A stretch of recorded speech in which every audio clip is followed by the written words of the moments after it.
All right. Okay, so part 2. So we're talking about subjective reality.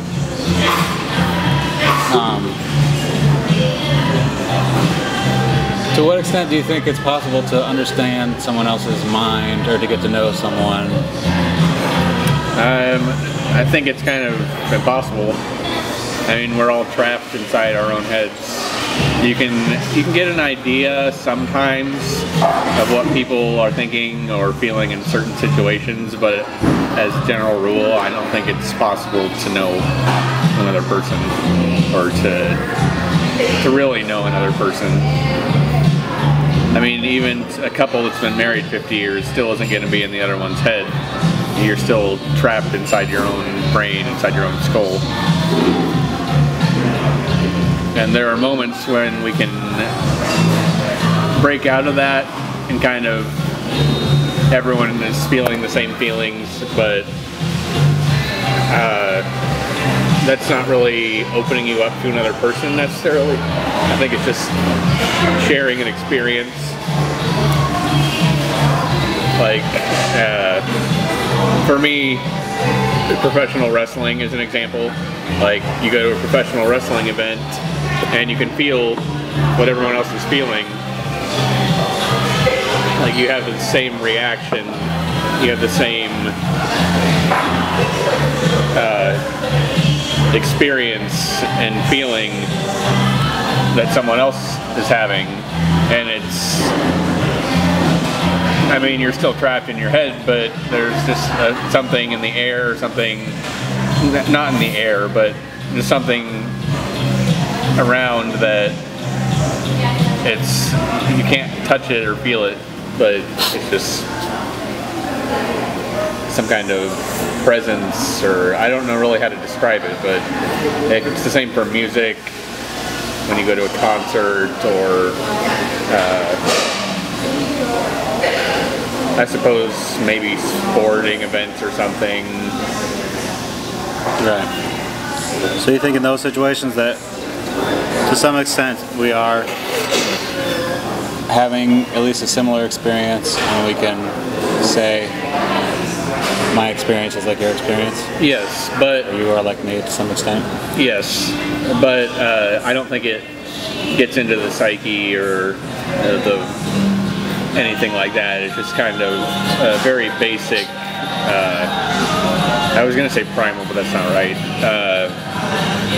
You're connecting on a very simple level. Mm-hmm. It's not, you're not sharing the person's thoughts, or you're not getting inside their head. You're feeling the same thing. Just, yeah. We read a guy,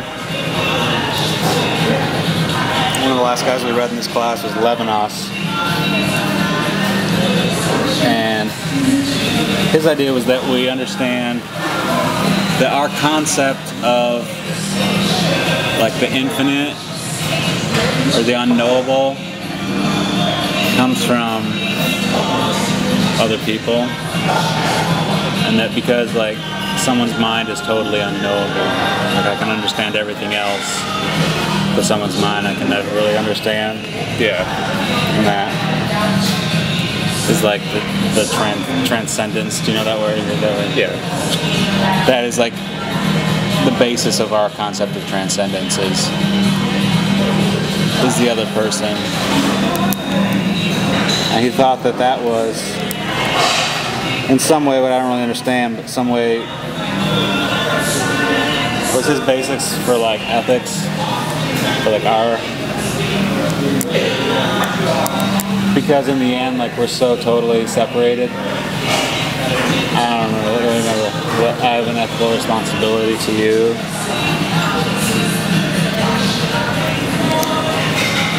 So using that as a segue.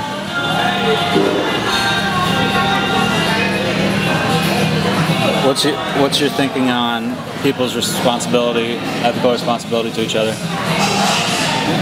Ethical responsibility? Yeah.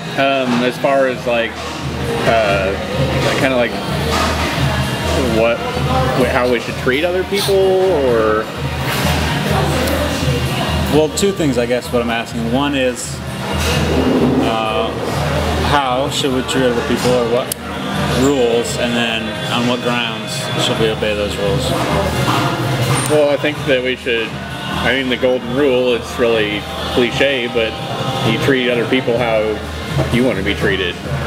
You don't go out and kill someone because you know that you wouldn't want one of your loved ones to be killed, or you wouldn't, you know, it would make you really hurt and upset. It makes sense that it would make someone else feel the same way if you did that, or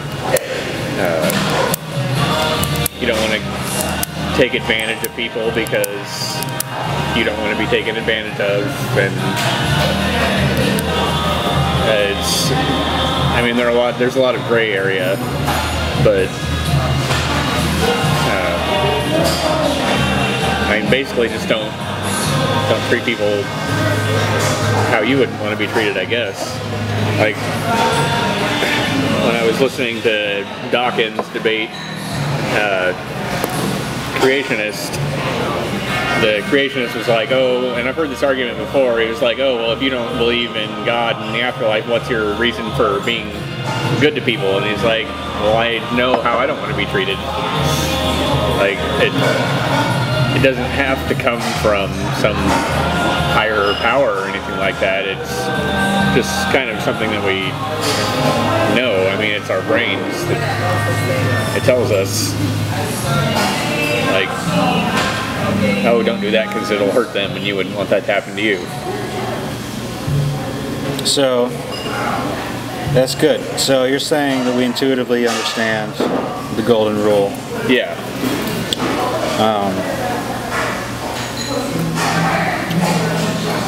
Does that mean that there's not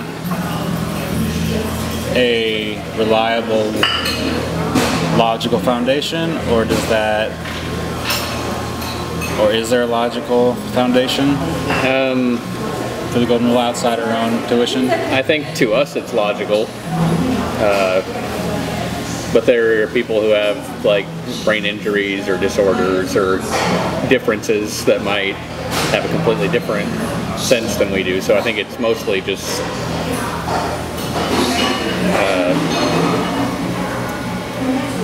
it's kind of, I lost track of what I was saying.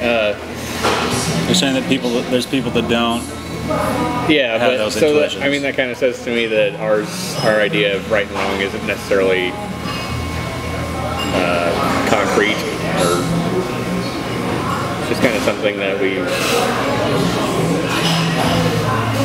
not evolved to have, but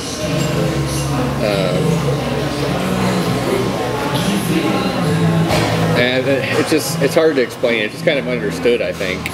So do you think it the has majority of people an evolutionary foundation? No. Well, I guess possibly. I don't know a whole lot about evolution. Like, I haven't done a major amount of studying or anything. I just know it in school and stuff like that. But I guess it could be because, I mean, if we didn't have it, we would still be just killing each other all the time or whatever. So it could be a self-preservation thing to continue the species, because if we don't have any, if we don't think it's wrong to kill someone, then what's to stop us? But that also, I mean, other species kill each other and it doesn't make them extinct, but I don't know. So Nietzsche would say that one of the things he might say is that we make up ethical systems based on our social class, or where we find ourselves as people, whether we're in authoritative roles. Talk about slave and master morality. The master would be about honor and power, and the slave would be about maybe more like the golden rule. But he said that really all there is the will to power, and that's all that anything and everyone in the universe cares about is power. So you can, work with that if you want, but my question was going to be if there was people like that that only believed in the will to power, could you reason with them why they were wrong? If they didn't believe in human rights or they didn't believe in anything except for their own power.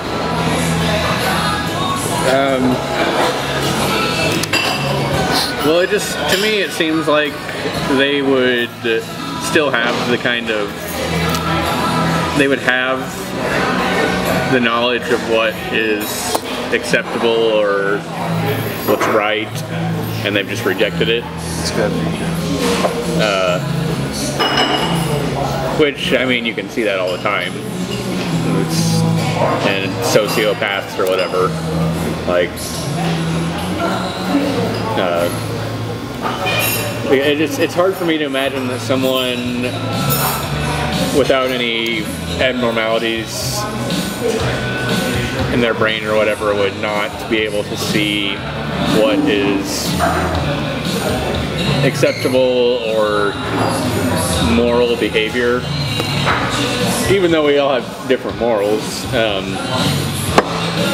There are the basic ones, like don't kill anyone and stuff like that. And that's not to say that someone's going to follow it. It's just, I would think that or a good majority of people probably know what is right and wrong, I guess.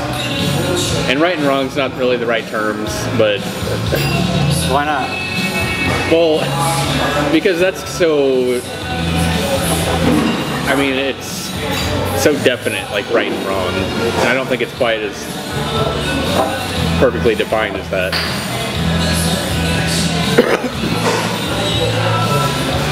Because there's gray area? Yeah. Well, let's move on to something else. I love this song. Is it John Frusciante? No, it's the Shins. Hold on a second.